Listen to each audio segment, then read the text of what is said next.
La perseverancia final, porque es imposible que los que una vez fueron iluminados y gustaron del don celestial y fueron hechos partícipes del Espíritu Santo y asimismo gustaron de la buena palabra de Dios y los poderes del siglo venidero y recayeron, sean otra vez renovados para arrepentimiento, crucificando de nuevo para sí mismos al Hijo de Dios y exponiéndolo a vituperio.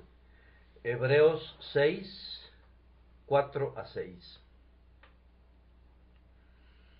Hay algunos puntos en el mapa de Europa que han sido el escenario de guerras frecuentes, como por ejemplo el Reino de Bélgica, que muy bien podría ser llamado el campo de batalla de Europa.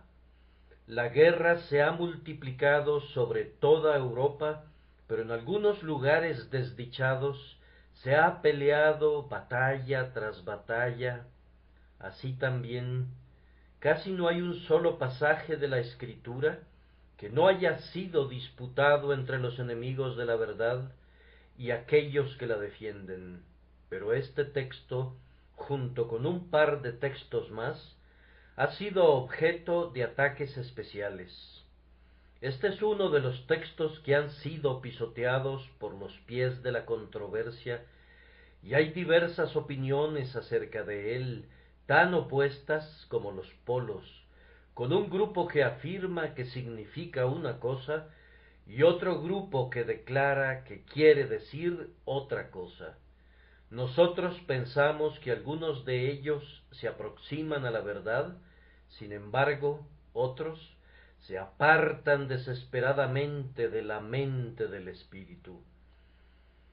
Nosotros tomamos este texto con la intención de leerlo con la sencillez de un niño y declarar lo que encontremos allí. Y si lo que declaramos no parece concordar con algo que hayamos sostenido hasta este momento, estaremos preparados para deshacernos de cualquier doctrina nuestra antes que un solo texto de la Escritura. Viendo el alcance de todo el contexto, nos parece que el apóstol quería motivar a los discípulos a proseguir adelante. Hay una tendencia en la mente humana a quedarse corta y no dar en el blanco celestial. Tan pronto como hemos alcanzado los primeros rudimentos de la religión y hemos sido bautizados y entendemos la resurrección de los muertos, hay una tendencia en nosotros a quedarnos quietos, a decir, he pasado de muerte a vida, ahora aquí puedo quedarme un rato para descansar. Sin embargo, la vida cristiana no tiene por meta que nos quedemos quietos, sino que es más bien una carrera, un movimiento perpetuo. El apóstol, por lo tanto, se esfuerza y motiva a los discípulos para que sigan adelante y los hace correr con diligencia la carrera celestial mirando a Jesús. Él les dice que no es suficiente haber experimentado un cierto día un cambio glorioso, haber gozado de una maravillosa operación del Espíritu en un momento dado. Más bien, Él les enseña que es absolutamente necesario que ellos tengan el Espíritu durante toda la vida, que deben progresar de continuo mientras vivan en la verdad de Dios. Para hacerlos perseverar en lo posible, les muestra que si no lo hacen así, perecerán con toda certeza, pues no hay otra salvación fuera de la que Dios les ha dado ya, y si esa salvación no los guarda y no los lleva hacia adelante y los presenta sin mancha ante Dios, no puede haber otra salvación, pues es imposible, dice, que si una vez fueron iluminados y luego recayeron, sean otra vez renovados para arrepentimiento. Este día vamos a responder una o dos preguntas. La primera pregunta será, ¿de quiénes se habla en este texto? ¿Son verdaderos cristianos o no? La segunda pregunta es, ¿qué quiere decir que recayeron? La tercera pregunta es, ¿qué se quiere decir cuando se afirma que es imposible que sean renovados para arrepentimiento? En primer lugar, entonces, respondamos la pregunta de quiénes se habla en este texto. Si ustedes leen al Dr. Gill, al Dr. Owen y a casi todos los eminentes escritores calvinistas, todos ellos afirman que estas personas no son cristianas. Ellos afirman que se dice lo suficiente aquí para describir a un hombre que es un cristiano externamente, pero que no se dice lo suficiente como para describir a un verdadero creyente. Ahora, me parece que ellos no habrían dicho esto si no hubieran tenido que sostener alguna doctrina, pues cualquier niño al leer este texto diría que las personas de quienes se habla aquí deben ser cristianos. Si el Espíritu Santo quiso describir a cristianos, no veo que haya podido usar términos más explícitos que los que están en el texto. ¿Cómo puede decirse que un hombre ha sido iluminado y que ha gustado del don celestial y que ha sido hecho partícipe del Espíritu Santo sin que haya sido hecho un hijo de Dios? Con todo el respeto que me merecen todos estos distinguidos doctores, y yo los amo y admiro a todos ellos, humildemente pienso que ellos permitieron que sus juicios fueran torcidos un poco cuando afirmaron eso, y creo que podré demostrar que nadie sino sólo los creyentes verdaderos son descritos en este texto. En primer lugar, se habla de esas personas diciendo que una vez fueron iluminadas. Esto se refiere a la influencia iluminadora del Espíritu de Dios que se derrama en el alma en el momento de la convicción, cuando el hombre es iluminado en cuanto a su estado espiritual y se le muestra qué cosa tan mala y amarga es pecar contra Dios, y es llevado a sentir cuán impotente es para levantarse de la tumba de la corrupción, y es adicionalmente iluminado para poder ver que, por las obras de la ley, ningún ser humano será justificado, y a mirar a Cristo en la cruz como la única esperanza del pecador. La primera obra de la gracia es iluminar el alma. Por naturaleza estamos completamente en las tinieblas. El Espíritu, como una lámpara, derrama su luz en el corazón entenebrecido, revelando su corrupción, mostrando su triste estado de indigencia, y en el momento debido, revelando también a Jesucristo, para que en su luz podamos ver la luz. Yo no puedo considerar que un hombre esté verdaderamente iluminado a menos que sea un hijo de Dios. ¿Acaso ese término no indica una persona enseñada por Dios? La experiencia cristiana no está compuesta sólo de eso, pero ¿acaso no es una parte de ella? Después de habernos iluminado, como dice el texto, lo siguiente que Dios nos otorga es un gustar del don celestial, y por esto debemos entender el don celestial de la salvación, incluyendo el perdón del pecado, justificación mediante la justicia imputada de Jesucristo, regeneración por el Espíritu Santo, y todos esos dones y gracias que en la más temprana alborada de la vida espiritual transmiten la salvación. Todos los verdaderos creyentes han gustado este don celestial. No es suficiente que un hombre sea iluminado. La luz puede resplandecer en sus ojos y sin embargo él puede morir. Él debe probar a la vez que debe ver que el Señor es bueno. No es suficiente que yo vea que soy corrupto. Yo debo experimentar que Cristo es capaz de quitar mi corrupción.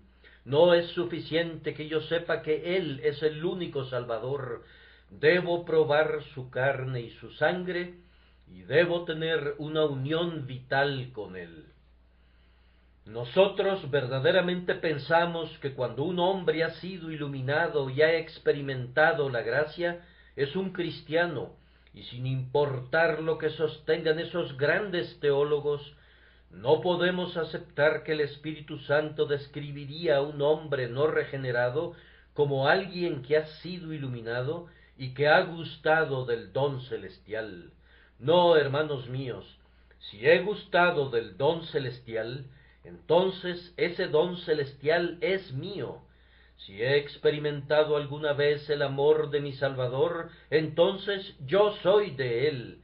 Si Él me ha traído a verdes pastos y me ha dado a gustar las tranquilas aguas y la tierna hierba, no debería preocuparme acerca de si soy realmente un hijo de Dios. A continuación el apóstol da una descripción adicional, un estado de gracia más elevado, santificación por medio de la participación del Espíritu Santo. Es un privilegio muy especial para los creyentes que después de su primer gustar del don celestial, sean hechos partícipes del Espíritu Santo. Él es un espíritu que habita internamente. Él habita en los corazones y en las almas y en las mentes de los hombres. Él establece su hogar en esta carne mortal. Él convierte a nuestra alma en su palacio y allí descansa. Y nosotros afirmamos con toda certeza, y creemos basarnos en la autoridad de la Escritura, que ningún hombre puede ser partícipe del Espíritu Santo y sin embargo no haber sido regenerado. Allí donde habita el Espíritu Santo debe haber vida, y si yo participo del Espíritu Santo y tengo comunión con Él, entonces puedo tener la absoluta certeza que mi salvación ha sido comprada por la sangre del Salvador. Tú no debes tener ningún temor, amado hermano. Si tú tienes al Espíritu Santo, tú tienes eso que asegura tu salvación. Si tú, mediante una comunión interna, puedes participar de su Espíritu, no solamente eres un cristiano, sino que has alcanzado cierta madurez en y por su gracia. Has ido más allá de la simple iluminación, has pasado del simple gustar, has tenido un verdadero festín y una participación del Espíritu Santo. Sin embargo, para que no haya ninguna duda acerca de que de esas personas son hijos de Dios, el apóstol prosigue a una nueva etapa de gracia. Ellos gustaron de la buena palabra de Dios. Ahora me voy a aventurar a decir que hay aquí algunos buenos cristianos que han gustado del don celestial, pero que nunca gustaron de la buena palabra de Dios. Con esto quiero decir que ellos son verdaderos convertidos, han gustado del don celestial, pero no se han fortalecido en la gracia como para conocer su dulzura, su riqueza y la grosura de esa misma palabra que los salva. Ellos han sido salvados por la palabra, pero no han llegado al punto de comprender y amar y alimentarse de la palabra como muchos otros lo han hecho. Una cosa es que Dios obre una obra de gracia en el alma, y otra cosa es que Dios nos muestre esa obra. Una cosa es que la palabra obre en nosotros, y otra cosa es que nosotros, de manera real y habitual, podamos saborear y gustar y gozarnos en esa palabra. Algunos de mis oyentes son verdaderos cristianos, pero no han alcanzado esa etapa en la cual ellos pueden amar la elección y tragarla como un dulce bocado, en la cual pueden contemplar las grandiosas doctrinas de la gracia y alimentarse de ellas. Pero estas personas sí habían alcanzado esa etapa, habían gustado de la buena palabra de Dios y también habían gustado del don celestial. Ellos habían madurado hasta esa etapa, ya habían amado la palabra, la habían gustado y habían tenido un festín con ella. Era su brazo derecho, la habían considerado más dulce que la miel, ay, más dulce que un panal que gotea. Ellos gustaron de la buena palabra de Dios. Lo repito, si estas personas no son creyentes, entonces, ¿qué son? Y ellos habían ido más adelante. Ellos habían alcanzado la cúspide de la piedad. Ellos habían recibido los poderes del siglo venidero, no los dones milagrosos que nos son negados en estos días, sino todos esos poderes con los que el Espíritu Santo dota al cristiano. ¿Y cuáles son? Pues está el poder de la fe, que manda inclusive que los cielos lluevan, o tapa las botellas de los cielos para que ya no lluevan. Está el poder de la oración, que pone una escalera entre la tierra y el cielo, y ordena a los ángeles que suban y bajen para llevar nuestras necesidades a Dios y para traer bendiciones de arriba. Está el poder con el que Dios ciñe a su siervo cuando habla por inspiración, que le capacita para instruir a otros y llevarlos a Jesús. Y cualquier otro poder que haya, el poder de mantener comunión con Dios, o el poder de esperar pacientemente al Hijo del Hombre, estos individuos los poseían. No eran simplemente hijos, sino que eran hombres, no estaban simplemente vivos, sino que habían sido dotados de poder. Eran hombres con músculos muy firmes, con huesos muy fuertes, se habían convertido en gigantes de la gracia, y no solamente habían recibido la luz, sino también los poderes del siglo venidero. Independientemente de lo que pudiera ser el significado del texto, decimos que ellos debieron ser indudablemente cristianos reales y ninguna otra cosa más. Y ahora responderemos la segunda pregunta. ¿Qué quiere decir recaer? Debemos recordar a nuestros amigos que hay una vasta distinción entre recaer, es decir, apostatar, y caer. La Escritura no menciona en ningún lado que si un hombre cae no puede ser renovado. Por el contrario, porque 7 veces cae el justo y vuelve a levantarse.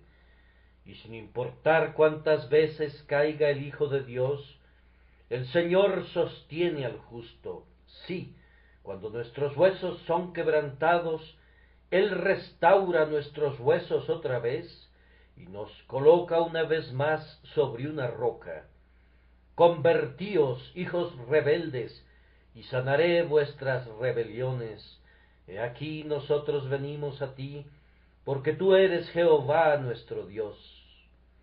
Y si el cristiano tropieza y se aparta lejos, aún allí la misericordia todopoderosa exclama: convertíos, convertíos, convertíos, y buscad el corazón de un padre herido. Él todavía llama a sus hijos al arrepentimiento. Caer no es apostatar. Permítanme explicarles la diferencia, pues un hombre que cae puede comportarse tal como un apóstata, y sin embargo hay una gran diferencia entre los dos. No puedo usar una mejor ilustración que la distinción entre desmayarse y morir. Allí yace una joven criatura. Ella a duras penas puede respirar, no puede por ella misma alzar su mano, y si alguien más se la levanta, la mano cae de inmediato. Ella está fría y tiesa, está débil, pero no está muerta. Hay otra persona por allá, tan fría y tiesa como la niñita, pero hay esta diferencia: ella está muerta. El cristiano puede desmayarse y puede caer en medio del desmayo, y alguien podrá levantarlo y afirmar que está muerto, pero no lo está. Si cae, Dios va a levantarlo de nuevo, pero si apostata, ni el mismo Dios podrá salvarlo, porque es imposible, si el justo apostata, que sea otra vez renovado para el arrepentimiento. Más aún, recaer, apostatar, no es cometer pecado bajo una tentación que sorprende temporalmente. Abraham va a Egipto, teme que su esposa sea llevada lejos de él, y dice, es mi hermana. Ese fue un pecado cometido bajo una sorpresa temporal, pero eso no es apostatar. Aún Noé pudo cometer un pecado que ha degradado su memoria hasta nuestros días y la va a deshonrar hasta el final de los tiempos.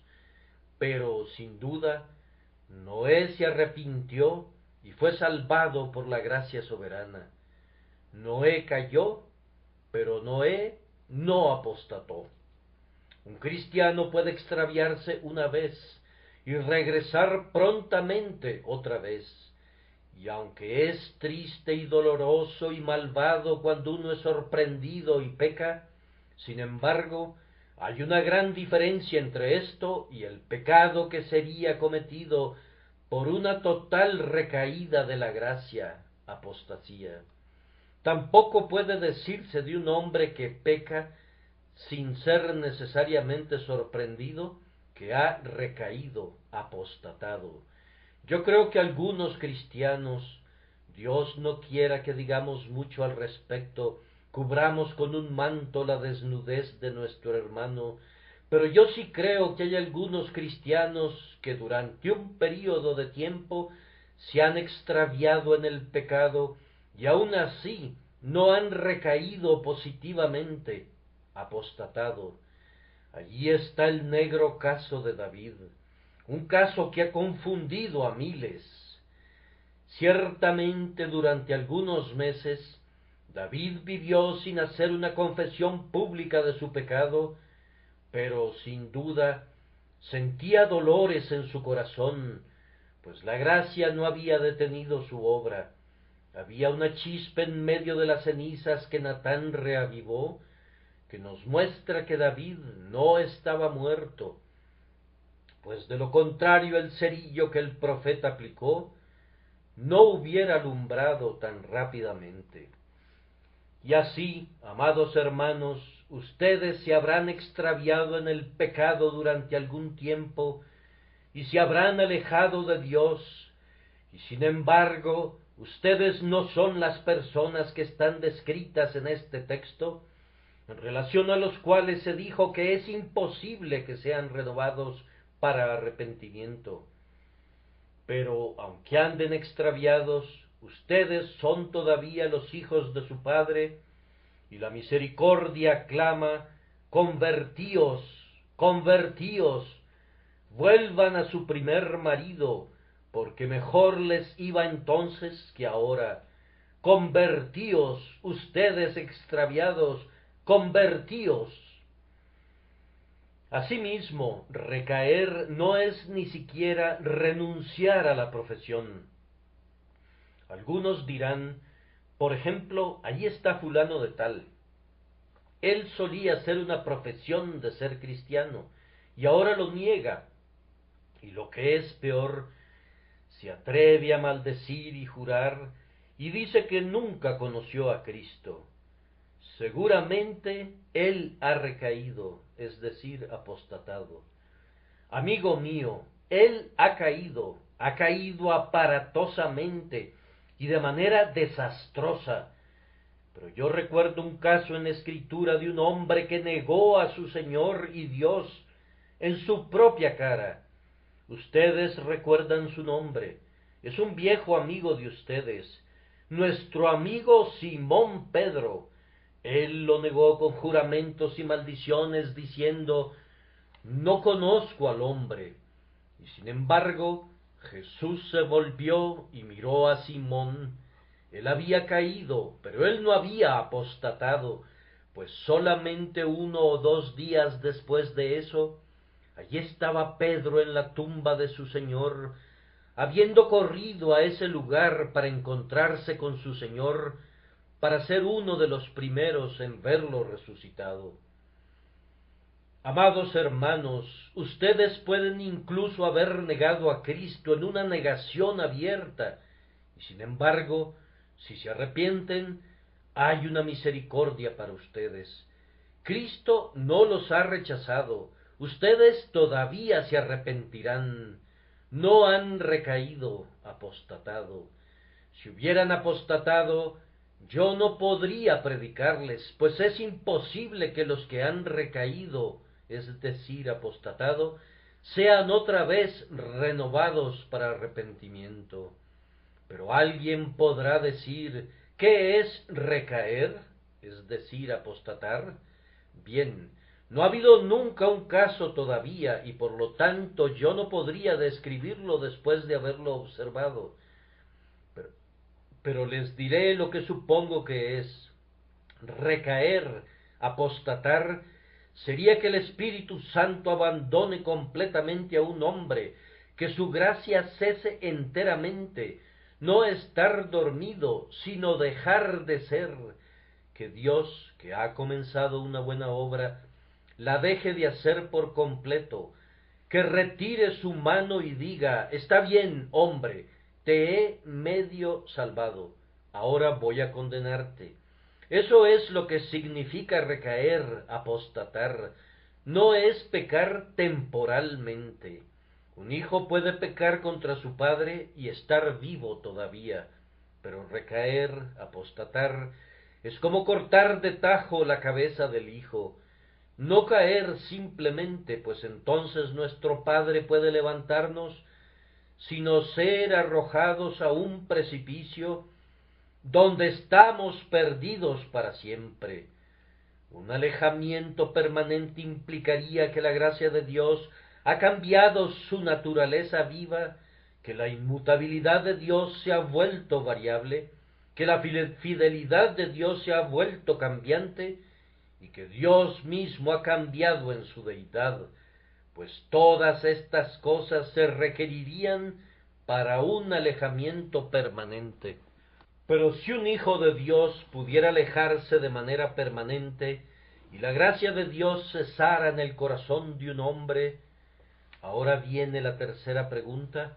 Pablo dice, es imposible que sea otra vez renovado para arrepentimiento. ¿Qué quiso decir el apóstol? Un eminente comentarista establece que quiso decir que sería muy difícil. Sería muy difícil, ciertamente, que un hombre que se alejó permanentemente fuera salvado. Pero nosotros replicamos, mi querido amigo, no dice absolutamente nada acerca de que es muy difícil. Dice que es imposible. Y a nosotros nos gusta leer nuestra Biblia de la manera que un niño la leería. Dice que es imposible. Y nosotros decimos que sería totalmente imposible si un caso como el que hemos supuesto ocurriera. Imposible para el hombre y también imposible para Dios, pues Dios tiene el propósito que nunca otorgará una segunda salvación para salvar a quienes no pudo salvar la primera salvación. Me parece que escucho a alguien que dice, parecería que es posible que algunas de esas personas se alejen permanentemente, porque el texto dice, es imposible que los que recayeron sean otra vez renovados para arrepentimiento. Bien, amigo mío, voy a concederte tu teoría por un instante. Tú eres un buen cristiano el día de hoy. Apliquemos esto a ti mismo y veamos qué tal te gusta. Tú has creído en Cristo y has entregado tu alma a Dios, pero piensas que en un momento desafortunado puedes alejarte permanentemente. Fíjate bien, si tú te me acercas y me dices que tú te has alejado permanentemente, ¿cómo te gustaría que te dijera, amigo mío, tú estás tan condenado como el demonio en el infierno, pues es imposible que seas renovado para arrepentimiento. Oh, no, Señor, dirías, voy a arrepentirme de nuevo y me uniré a la iglesia. Esa es precisamente la teoría arminiana otra vez, pero no se encuentra en la Escritura de Dios. Si te apartas totalmente una vez, tú estás tan condenado como cualquier persona que sufre en el infierno para siempre. Sin embargo, hemos escuchado que un hombre ha afirmado que la gente se puede convertir 3, 4 y hasta 5 veces y que han sido renovados una y otra vez. Recuerdo que un buen hombre, supongo que lo era, señaló a una persona que iba caminando en la calle y dijo, ese hombre ha nacido de nuevo 3 veces, y eso lo sé con certeza. Podría mencionar el nombre del individuo, pero me abstengo de hacerlo. Yo creo que va a recaer otra vez, añadió, pues es tan adicto a la bebida que yo no creo que la gracia de Dios pueda hacer nada por él, a menos que se vuelva un total abstemio. Ahora, tales hombres no pueden leer la Biblia, pues en caso de que sus miembros se alejen permanentemente, el texto dice que, como un hecho positivo, es imposible que sean otra vez renovados para arrepentimiento. Pero yo le pregunto a mi amigo arminiano, ¿acaso no cree él que mientras haya vida hay esperanza? Sí, responde, mientras la lámpara esté ardiendo, el más vil de los pecadores puede regresar. Bien, eso no es muy consistente decir a continuación de lo que nos dijiste antes, que hay algunas personas que se alejan permanentemente y consecuentemente caen en tal condición que no pueden ser salvados. No sé cómo puedes lograr que estas dos cosas encajen. Quiero que me muestres cómo estas dos doctrinas pueden estar de acuerdo, y hasta tanto que un individuo emprendedor no traiga el polo norte y lo coloque sobre el polo sur, yo no puedo ver cómo vas a lograrlo. El hecho es que estás en lo cierto cuando dices, mientras haya vida, hay esperanza. Pero no tienes razón cuando dices que cualquier individuo que caiga en tal condición tiene la posibilidad de salvación. Vamos a hacer dos cosas ahora. La primera, vamos a comprobar la doctrina que si un cristiano se aleja definitivamente, no puede ser salvo. Y la segunda, vamos a utilizar la doctrina, o sea, mostrar su aplicación. Entonces voy a comprobar la doctrina que si un cristiano se aleja definitivamente, no que caiga, pues ustedes entienden lo que ya les he explicado, pero si un cristiano deja de ser un hijo de Dios, y si la gracia se extingue en su corazón, él está más allá de la posibilidad de salvación, y es imposible que sea otra vez renovado. Permítanme explicarles por qué. En primer lugar, es totalmente imposible si ustedes consideran la obra que ha sido quebrantada.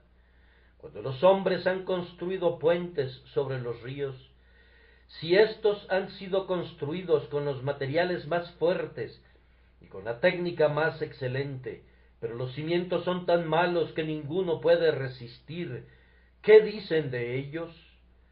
Pues dirán, ya hemos probado lo mejor que la ingeniería o la arquitectura nos han podido enseñar, y lo mejor ha fallado. No conocemos nada que pueda superar los materiales que hemos utilizado, y por lo tanto sentimos que no queda ninguna posibilidad de poder ponerle un puente a ese río o cruzar una línea de ferrocarril sobre esa ciénaga o este pantano, pues ya hemos probado lo que es reconocido como el mejor sistema. Como dice el apóstol, estas personas fueron iluminadas una vez, fueron hechas partícipes del Espíritu Santo, que les ha revelado su pecado. ¿Qué queda por probar? Ellos fueron convictos una vez. ¿Hay algo superior a la convicción?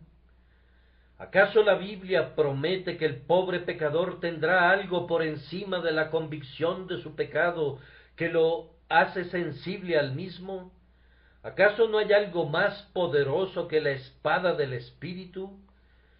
Si eso no ha traspasado el corazón del hombre, ¿hay alguna otra cosa que pueda hacerlo? He aquí a un hombre que ha estado bajo el martillo de la ley de Dios, por eso no ha logrado quebrantar su corazón. ¿Puedes encontrar algo más fuerte? La lámpara del Espíritu de Dios ya ha alumbrado las cavernas de su alma. Si eso no es suficiente, ¿dónde podrás pedir prestada otra lámpara? Pregúntale al sol, ¿tiene acaso una lámpara que alumbre más que la iluminación del Espíritu? Pregúntale a las estrellas, ¿acaso tienen ellas una luz más brillante que la luz del Espíritu Santo? La creación responde que no. Si eso falla, entonces no queda disponible nada más. Aún más, estas personas gustaron del don celestial, y aunque habían sido perdonadas y justificadas, sin embargo, el perdón por medio de Cristo y la justificación no fueron suficientes, sobre la base de esta suposición, para salvarlos. ¿De qué otra manera pueden ellos ser salvos? Dios los ha arrojado fuera, después de que Él no ha podido salvarlos por estos medios. ¿Qué otra cosa puede liberarlos? Ellos ya han gustado del don celestial. ¿Hay una misericordia mayor para ellos?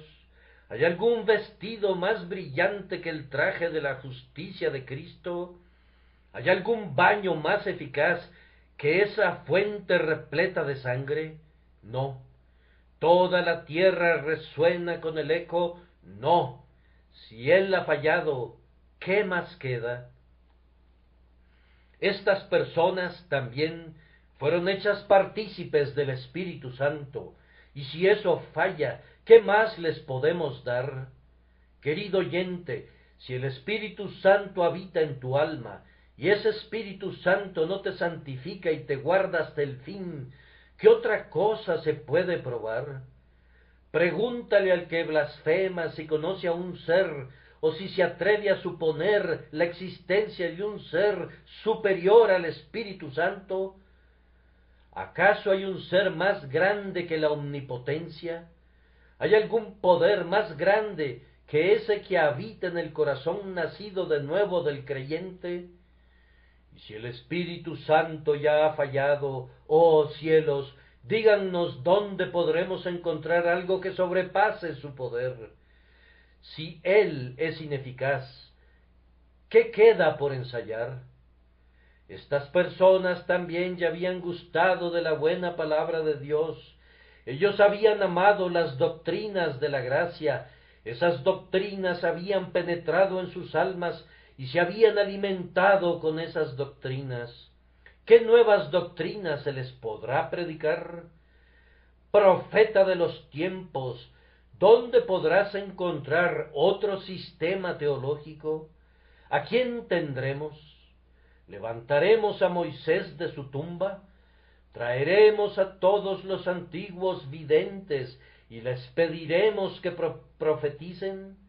Entonces, si sólo hay una doctrina que es verdadera, y si estas personas se han apartado de recibirla, ¿cómo pueden ser salvos? Además, estas personas, de acuerdo al texto, habían gustado de los poderes del siglo venidero. Ellos han tenido el poder de conquistar el pecado, poder en la fe, poder en la oración, poder en la comunión. ¿Con qué mayor poder podrán ser dotados? Este ya ha fallado. ¿Qué puede hacerse a continuación? Oh, ustedes ángeles, respóndanme, ¿qué sigue? ¿Qué otros medios quedan disponibles? ¿Qué otra cosa podemos intentar? Él ha sido salvado una vez, sin embargo, se supone que está perdido. ¿Cómo entonces puede ser salvo ahora?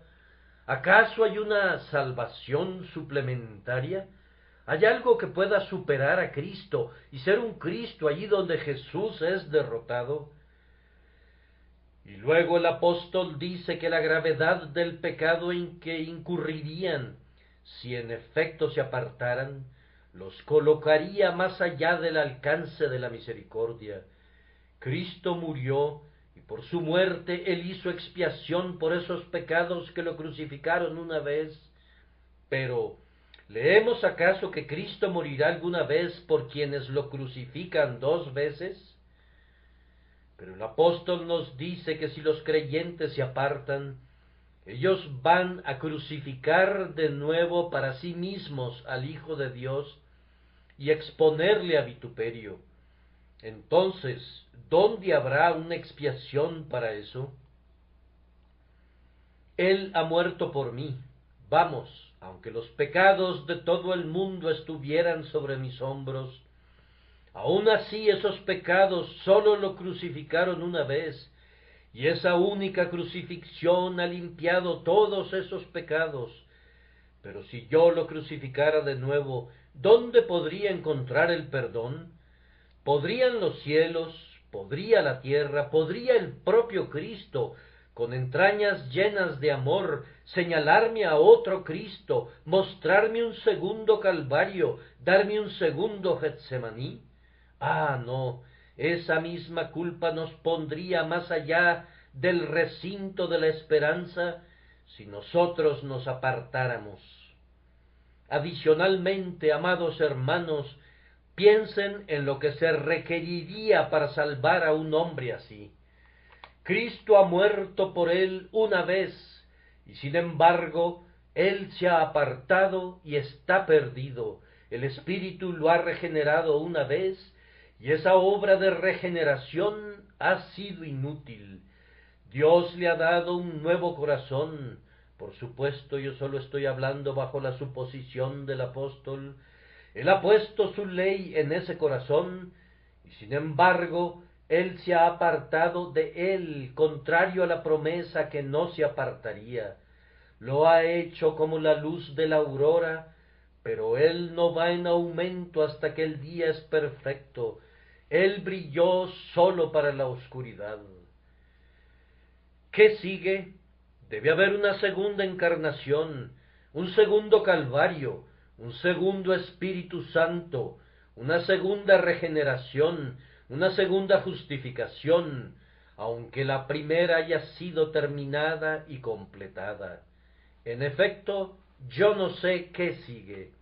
Se requeriría el trastorno de todo el reino de la naturaleza y de la gracia, y ciertamente sería un mundo vuelto al revés, si el Salvador, después de haber fracasado, intentara hacer la obra otra vez. Si ustedes leen el versículo 7, verán que el apóstol llama a la naturaleza en su ayuda.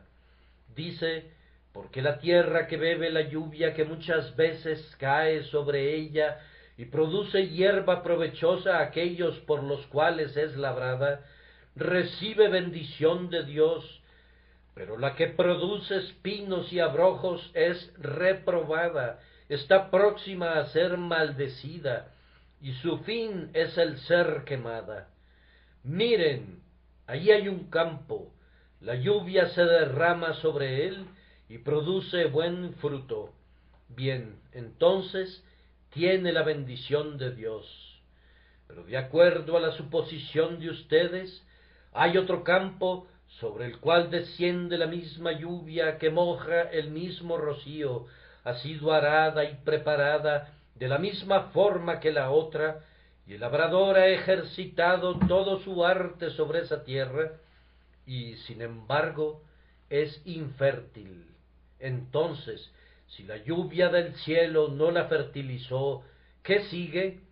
Ya se han utilizado las más modernas técnicas de la agricultura, los últimos instrumentos han sido traídos, y puestos sobre su superficie, y sin embargo todo ha sido inútil.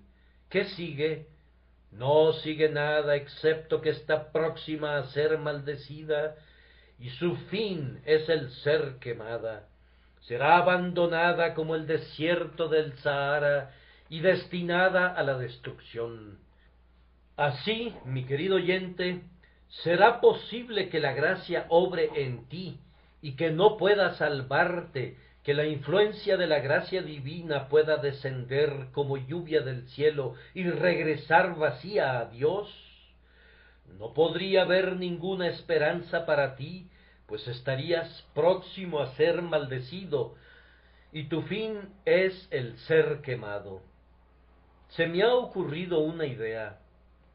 Nos ha parecido una cosa muy singular que nuestros amigos sostengan que los hombres pueden ser convertidos, hechos nuevas criaturas, y que luego se aparten y sean convertidos de nuevo.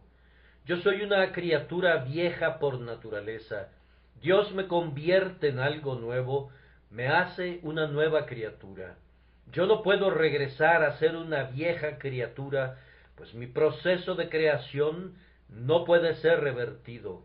Pero supongamos que mi calidad de nueva criatura no es lo suficientemente buena para llevarme al cielo. ¿Qué es lo que viene después de eso? Debería haber algo por encima de una nueva criatura, una nueva criatura. En realidad, mis queridos amigos, hemos entrado al país de los sueños, pero nos vimos forzados a seguir a nuestros oponentes a esa región del absurdo, pues no sabemos de qué otra manera podemos tratar con ellos. Y un pensamiento más. No hay nada en la Escritura que nos enseñe que haya algún tipo de salvación, excepto la única salvación de Jesucristo. Nada que nos diga acerca de cualquier otro poder súper excelente y que sobrepase el poder del Espíritu Santo. Estas cosas ya han sido probadas por el hombre y sin embargo, de conformidad a la suposición, han fallado, pues el hombre se ha apartado. Ahora, Dios no ha revelado nunca una salvación suplementaria para aquellos hombres en quienes una salvación no ha tenido efecto. Y hasta que no se nos señale un texto de la Escritura que declare esto, sostendremos que la doctrina del texto es esta, que si la gracia es ineficaz, si la gracia no guarda al hombre, entonces no queda nada sino que ese hombre debe ser condenado, lo cual es equivalente a decir, excepto que haciendo un pequeño rodeo, que la gracia lo hará. Así que estas palabras, en vez de militar en contra de la doctrina calvinista de la perseverancia final, conforman una de las mejores pruebas que pudieran aportarse en favor de esa doctrina. Y ahora, finalmente, llegamos al punto de aplicar esta doctrina. Si los cristianos pueden apartarse definitivamente y dejar de ser cristianos, no pueden ser renovados otra vez para arrepentimiento. Pero, dirá alguien, tú dices que no pueden apartarse. ¿Cuál es el sentido de ponerle un sí como el coco que asusta a los niños, o como un fantasma que no tiene una existencia? En primer lugar, oh cristiano, está puesto allí para guardarte de que te apartes. Dios preserva a sus hijos de que se aparten, pero Él los guarda utilizando medios, y uno de estos medios es los terrores de la ley, mostrándoles lo que pasaría si se apartaran. Allí está un profundo precipicio. ¿Cuál es la mejor forma de evitar que alguien caiga en él? Pues decirle que si se cayera en el precipicio, sería hecho pedazos. En lo profundo de algún viejo castillo hay una bodega donde se ha acumulado una gran cantidad de aire sin renovar y gas que mataría a cualquiera que entrara allí. ¿Qué dice el guía? Si ustedes entran allí, no podrían salir vivos. ¿Quién pensaría en entrar? El simple hecho que el guía nos diga las consecuencias nos mantendría alejados. Nuestro amigo nos quita la copa de arsénico y se deshace de ella. No quiere que lo tomemos y dice, si lo tomas, te matará. ¿Acaso supone él por un momento que debemos tomarlo? No, nos comenta las consecuencias y se asegura que no lo hagamos. Así Dios dice, hijo mío, si te caes en ese precipicio, serás hecho pedazos. ¿Qué hace entonces el hijo? Dice, Padre, guárdame, sosténme y estaré seguro. Lleva al creyente a una mayor dependencia de Dios, a un santo temor y precaución, porque sabe que si se apartara no podría ser renovado, y por lo tanto se coloca lejos de ese abismo, pues sabe que si se cayera en él, no habría salvación para él. Está calculado para excitar el temor, y este santo temor evita que el cristiano caiga. Si yo pensara como piensa el arminiano, es decir, que yo me puedo apartar totalmente y luego regresar otra vez, me apartaría muy a menudo, pues la carne y la sangre pecaminosas pensarían que es muy agradable apartarse y ser un pecador y asistir a espectáculos peligrosos o emborracharse y luego regresar a la iglesia y ser recibido de nuevo como un amado hermano que se ha apartado un poco. Sin duda el ministro diría, nuestro hermano Charles es un poco inestable a veces, un poco inestable.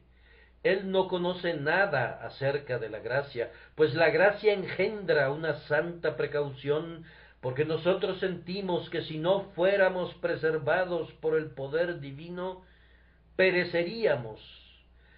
Decimos a nuestro amigo que ponga aceite en su lámpara para que pueda continuar ardiendo. ¿Significa eso que se permitirá que la lámpara se apague? No, Dios le dará suficiente aceite que pueda poner en su lámpara de manera continua.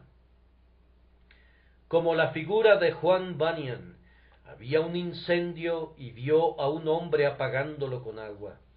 Ahora, dice el predicador, ¿no ves que ese fuego se va a apagar, que el agua está calculada para apagarlo, y si lo apaga, ese fuego nunca volverá a revivir? Pero Dios nunca permitiría eso, pues hay un hombre detrás de la pared que está derramando aceite sobre el fuego, y eso es motivo de gratitud para nosotros, pues si el aceite no fuera derramado por una mano celestial, seríamos destruidos inevitablemente. Entonces, ten cuidado, cristiano, este es un aviso. Es para motivar nuestra gratitud. Supón que tú le dices a tu hijito, ¿sabes, Tomasito, que si no te diera tu comida y tu cena, te morirías? No hay nadie más que te dé tus alimentos. ¿Qué pasa entonces? El niño no va a pensar que no le darás sus alimentos. Él sabe que lo harás y él está agradecido contigo por eso. El experto químico nos dice que si no hubiera oxígeno mezclado con el aire, los animales morirían. ¿Suponen por eso que no habrá oxígeno y que por lo tanto vamos a morir? No, él solo enseña la gran sabiduría de Dios al haber mezclado los gases en sus debidas proporciones. Uno de los antiguos astrónomos afirma, Dios tiene una gran sabiduría al haber colocado al Sol exactamente en la distancia correcta, ni tan lejos para que no nos congelemos, ni tan cerca para que no nos quememos. Dice, si el Sol estuviera 1.000.000 de kilómetros más cerca, moriríamos achicharrados. ¿Acaso ese astrónomo supone que el Sol estará 1.000.000 de kilómetros más cerca y que por lo tanto moriremos achicharrados? Él afirma, si el Sol estuviera 1.000.000 de kilómetros más lejos, moriríamos congelados. Nos está diciendo que el Sol estará 1.000.000 de kilómetros más lejos y que por lo tanto nos congelaremos? De ninguna manera. Sin embargo, es una manera muy racional de hablar para mostrarnos cuán agradecidos debemos estar con Dios. Así dice el apóstol: cristiano, si tú te apartaras, nunca podrías ser renovado otra vez para arrepentimiento. Agradece entonces a tu Señor, porque Él te guarda. Mira cómo se sostiene una piedra en el aire, mira cómo vive una chispa en el mar, con vida aunque está rodeada de muerte. Yo doy toda la gloria a Dios. Hay una copa de pecado que condenaría tu alma, oh cristiano. Oh, qué gracia es esa que sostiene tu brazo y no te permite que la bebas. Allí estás tú como el cazador de pájaros en Saint Kilda. Tú estás siendo llevado al cielo por medio de una sola cuerda. Si esa mano que te sostiene te dejara ir, si esa cuerda que te sostiene se rompiera, te estrellarías contra las rocas de la condenación. Eleva tu corazón a Dios y bendícelo, porque su brazo no se cansa y nunca se ha acortado para salvarte. Cuando Lord Kenmure se estaba muriendo, le dijo a Rutherford: amigo, mi nombre está escrito en la mano de Cristo, lo puedo ver. Sé que lo que te estoy diciendo es un poco atrevido, pero lo puedo ver. Entonces, si ese es el caso, su mano debe ser arrancada de su cuerpo antes de que mi nombre desaparezca. Y si está grabado en su corazón debe ser extraído antes de que puedan arrancar mi nombre de allí. Entonces, cristiano, mantente firme y confía. Tú tienes un ancla, la cual tenemos como segura y firme ancla del alma, y que penetra hasta dentro del velo. Los vientos están bramando, las tempestades aúllan. Si el cable se desprendiera y tu ancla se rompiera, tú estarías perdido. Mira aquellas rocas hacia donde van a estrellarse millones de millones. Tú también naufragarías allí si la gracia te dejara solo. Mira esos abismos en los que duermen los esqueletos de los marinos. Tú dormirías también allí si esa ancla te fallara. Sería imposible atarte a una nueva ancla si esa ancla te fallara alguna vez, pues no hay ninguna otra ancla, no hay ninguna otra salvación, y si esa salvación te falla, es imposible que seas salvo alguna vez. Por tanto, da gracias a Dios que tienes un ancla que no puede fallar, y entona este himno a gran voz. ¿Cómo podría hundirme con tal sostén como mi eterno Dios, quien sostiene los gigantescos pilares de la tierra y despliega con amplitud los cielos? ¿Cómo podría morir si Jesús vive, quien se levantó de los muertos? Mi alma recibe perdón y gracia que provienen de mi exaltada cabeza.